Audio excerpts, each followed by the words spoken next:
My whole life, I always knew I was special. Even with no remainders, I could always move a decimal. Money on my mind while the girls that made un beso. Hustlers in my blood and it's running through my vessels. Just trying to clear the threshold, just trying to make a way. In my race against time, I could see an early grave. School to prison pipeline, 12 years a slave. Suspension and detention is conditioned for a cage. The next topic we're going to discuss on Boxing Bros is Benavidez' response to Canelo picking Bivol and Triple G. Now, this is based on the verbal agreement and things or whatever. We're not, just to spell it out for people so they don't get, we're not saying he picked them. We're going off of the rumors swirling around. We're not saying it's definitive. In fact, we've already pointed that out in a prior video, just in case you're joining us now, that a verbal agreement means absolutely nothing. Handshake deals are not, really concrete. So Benavidez did respond to it, though. He responded to the thought of Canelo picking them over him, and here's what he had to say. Now, this video appears courtesy of Fight Hub TV. Salute to Fight Hub. Actually, let me subscribe right now. I thought I was already subscribed. If you haven't subscribed, please subscribe. Fight Hub shows us a lot of love. Lets us use the videos. Let's take a look. Is that true, or is that another internet type thing? I mean, if they were giving him 45 for Charlo, I'm with PBC too. Why do you think that they wanted to fight, give him Charlo first and then me next? A lot of people, you see what Caleb Plant, if you see that, okay, people are going to get at me at this saying Caleb Plant's bigger star than me, but, he's a white fighter. No disrespect to anybody white, but once Mexican fans see two Mexicans going at it, I'm Mexican Ecuadorian. He's Mexican. I'm 25-0, 23 knockouts. Canelo's Canelo. That's me for an exciting fighter. I think Mexican fans, they love to gravitate, or Latino fans, I'm not going to say Mexican, but Latino fans, because I'm both, they like to gravitate towards that. I have a lot of people that believe in me. There's a lot of people that believe in Canelo. And then once the fight builds up, there's the little thing you like, I don't know who's going to win. Some people think, if some people pull for me, some people pull for Canelo. That's what makes it exciting. And I believe in myself. I believe in my skills. And with the next fight, I'm going to look amazing. And then we'll advance from there. But I feel like me and Canelo would be a bigger fight than Canelo and Caleb Plant. How much did they sell? I like 800,000, yeah. I guarantee you me and Canelo will sell more. It's just because it's facts. I'm a bigger puncher than Caleb Plant. Caleb Plant, he was a good fighter, but he doesn't have punching power. I feel like, and that's what, I feel like that's what the boxing world needs right now. Me and Canelo is going to be a great fight. It just $50 million to fight you. It sounds how can you not say no to that? I can't tell you, bro. I'm not Canelo in this team, but I don't know. I'm talking about I just want to stay in my lane. What I'm doing, I'm working. I'm doing whatever I'm got to do, and I'm trying to get to the next level. With him, maybe we don't know what's going to happen yet. Maybe does it look like it's that ship sailed? Or is there still kind of maybe like a last minute, oh, no, Canelo's going to decide that he's going to go with Charlo and you? I mean, to be honest, I know as much as you. You probably know more than me because I really don't. I don't even like getting on the internet and looking at stuff no more because, I just like to mind my own business. But I feel like he's going to go with Bivol and Golovkin. I feel like this is probably a perfect time to make those fights happen for him. That's probably what they're thinking. Bivol, he's another champion at 175. So I feel like that's probably what he wants to do. I feel like he wants to probably go up there, get another title, then fight Golovkin, and then maybe after that, we'll get our shot. Do you think Bivol is a trickier fight than a Charlo would be for Canelo? I think he's a stronger fighter. He's a heavier puncher. I sparred Bivol. He's a good fighter. Excuse me. He's a good fighter. He's really heavy hands. But I feel like with Canelo, he'd probably time him. Remember when I sparred him, I kind of caught his timing down and, everything. I'm not going to talk about the sparring, but it was a good sparring. So I feel like Canelo will kind of do the same. So, but he has to be careful for that right hand. Bivol has a great right hand. He's probably one of the strongest right hands I've ever felt. And then, and he's smart too. He's a smart fighter. He goes in, he goes out, he uses a ring. Yeah, it's a dangerous fight. It's a dangerous fight either way. Either way, I feel like he has more strength than Charlo, so it's a dangerous fight. His timing's really weird, like his movement and all right, the so rhythm. And we're gonna stop it there. I'm gonna turn it over to Conspira G, Chef Boyard G. What's your reaction to what Benavidez had to say about the fight with Canelo and feeling like he's going to pick Bivol and Triple G? Well, first and foremost, how can you hate this guy? See his personality, man. He's just an authentic kid, man. You can tell he has love for the sport, and he's just real. So, I appreciate him just being like candid about the whole situation. Like, he understands, like, most likely they're gonna pick Bivol and Triple G over him and Charlo. So that was cool, man. But I agree with everything he said about him and Canelo, how it'd be a huge fight for Latin America. Like, before even seeing this, I was thinking the same thing. Like, oh, I know, yeah, man, your microphone got Rice Krispies in it, man. Nah, it just fell off my head, yo. It was weird. My apologies. But that's perfect timing. That's definitely gonna sell over a million pay-per-view buys. So and it's true, man. Like, yo, the one thing I do like about Mexican fans, they want to see the best fight the best. And it's unfortunate the way boxing is. It's the one thing I give UFC over boxing. UFC, they make the best fight the best. Here in boxing, so much politics and tape that prevents these fights from happening. But definitely the fans want to see this fight. Bivol, I mean, hey, maybe in Eastern Europe, like, Bivol has a huge name that Matchroom could benefit from. But when it comes to the people, I think Benavidez got that with or without a belt. Latin America would definitely come out to see that fight. They will pay that pay-per-view.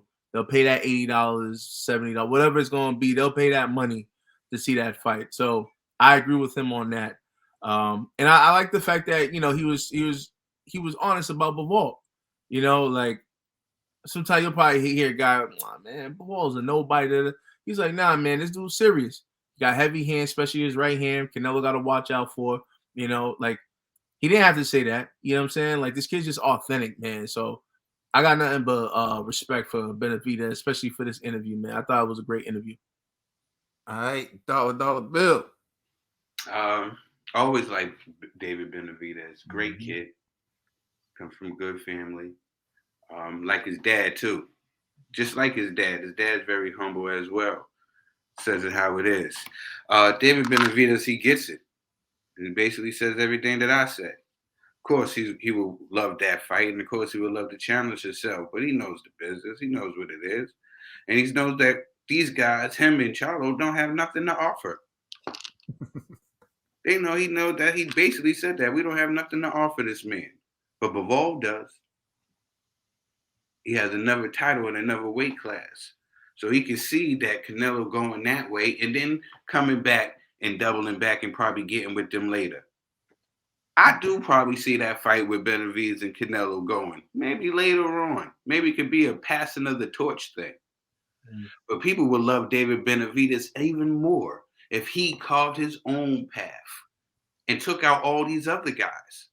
Like he said he was a bigger star than Caleb Plant. Yeah, you probably are. Now beat him. Ask for that fight. You saying that better than all the other? Then ask for that. You asked for the Andretti fight. Shout out to you. You was really going hard for that fight. You know what I'm saying? If that happens, it happens. Or you should ask to fight Charlo and carve your own path. And that's what you said you wanted to do. On another interview, you said, yeah, if the Canelo fight happens, it happens. If it don't, that's fine. I'm young and I have time to make my own legacy. Well, I don't need a Canelo. If it happens, it happens. Later on down the line, yeah. But would I love it? Get the opportunity to test myself against the guy that they say is number one? Sure. And that's the warrior spirit in this kid. And that's how you know that he really loves the sport of boxing. It's different for him. He's not trying to just cash out and say Canelo, Canelo, Canelo. All these other guys, they want a payday. And they don't put themselves in a position to win. David Benavidez is the only one that still wants to put himself in a position and give himself a good chance to win. So he would fight. I could see him. That's why I think that he should try to fight the Charlos, fight the Caleb Plants. And then the demand will be so high and it'll be so crazy it can create a mega fight. Maybe at 175. Because I don't see David Benavidez hanging around 168 for that long anyway. Sure. So turn. I'm not mad at David Benavidez at all. I thought it was a great interview. And he knows what's up. All right, TBE. Nah, David seemed real humble, unlike his fans. But you know, I respect it. I respect the response. You know what it is. He seems like he's realistic with his expectations. And he knows, like, you want it's not about who the people want. It's about where the money's at. There's no money right now. There's no money on Benavidez's name. There's no money on. Hold on. You're bugging. He didn't say that. Just let you know. And it's No, I'm saying this. what I'm Ned's saying saying. this. That's Ned's what I'm saying saying. that. I'm saying he knows Ed saying that because he came humbled. He wasn't talking no rah. Like I'm not Canelo out right now. If he was to accept the offer. Nah, he said nah. That he's being reasonable. How he sound You're that? not How he reasonable. sound that? Ned, how he Nah. sound that? Real humble. Like he came like real humble. Like humility is what he knows. So G, cut that dirty smack, yo. You was on the 6th floor, now you on the 1st floor. All right, I don't really. take the stairs. He Take didn't the jump out stairs. there. He took the elevator. Yeah, Ned. no, he took took the elevator. G taking the stairs now, yo. Watch your mouth, G. Like you gotta pay for the elevator, and you rather take the stairs. All right, so come on. So I respect Benavidez's response, and like I said before, like you really have to have something to offer when you fight Canelo. For me, Canelo fighting Benavidez is he gains nothing from fighting Benavidez. He gains nothing from fighting Charlo. Maybe he gains the payday from fighting Triple D. I don't see it, but Bivol, that's a different ball game. This is what people want to see. It's like next level boxing. It's like the smaller guy versus the bigger guy. With the bigger guy has skills, but it's the power. It's like can Canelo withstand the power of this bigger guy? Pause. But after this, I can't hate on Benavidez. He seems like a classy guy. He seems like a reasonable guy. He seems like a clean guy, and I want to respect that. So I can't just hate on this man no more. But G, respect yourself, yo. Don't put words in another man's mouth. All right, I never did.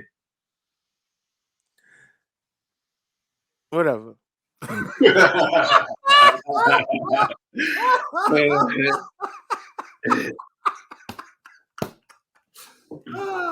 Oh man. God bless. Blessings, Ned. Blessings, man. Yo, I always liked David Benavidez. Thought he was an amazing talent. Still do think he's amazing talent. As he started to miss weight and have other issues, it kind of made me question his love and dedication for the sport. But seeing that interview, it looks like he's refocused. I know he just had a son, so maybe that played a role in him rededicating himself to the sport. Just looking and saying, like, I got to do better for my family. Sometimes having a kid brings out the best in you in terms of like forcing you to grow up and be responsible, because at that point you're responsible for another life and not just your own. So you can see some form of maturity in David Benavidez, and I like it. It seems that he has self-awareness, which is a great thing for a fighter to have. He's not so out in orbit that he's overestimating his value or overestimating his leverage in this. He understands that Canelo can go fight Bivol, win a title at 175. He understands the projections in that the Canelo Triple G trilogy is potentially a lucrative fight. So he said maybe he takes care of them and he'll consider us after that. But in the meantime, in between time, I would love to see you guys do something that assures that he has to consider you. Hypothetically, of course, let's say David Benavidez beats either Demetrius Andrade or Charlo. In the in-between time, when it's time for Canelo to assess an opponent, there will be greater demand for him to pick David Benavidez because they're going to be like, hey, we want you to fight the kid that just beat Charlo or beat Andrade. And this isn't just for Benavidez.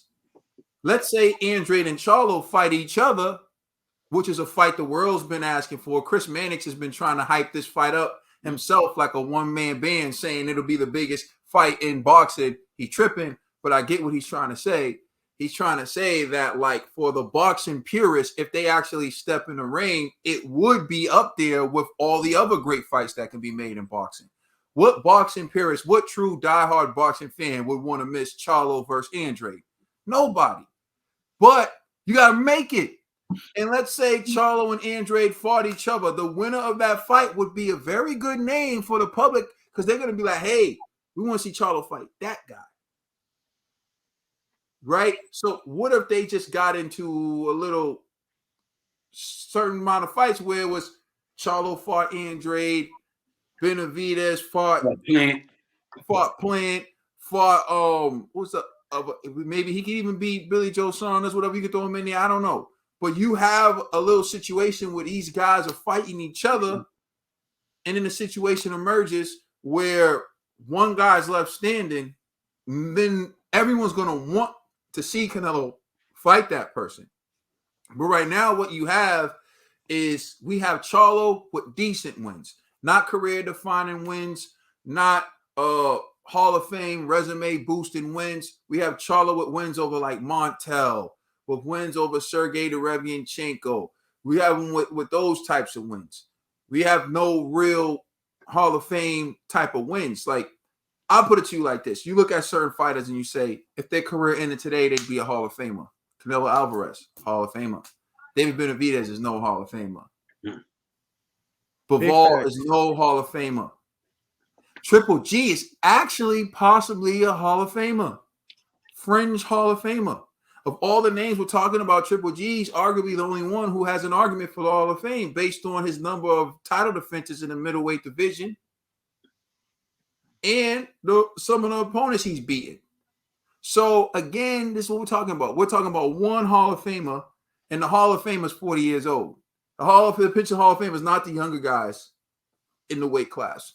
So, I say all that to say, like, you guys, Benavidez, that's what I like to hear. Yo, focus on your resume. Build your resume up. Because like Trill said, even if Canelo goes, someone got to take that torch.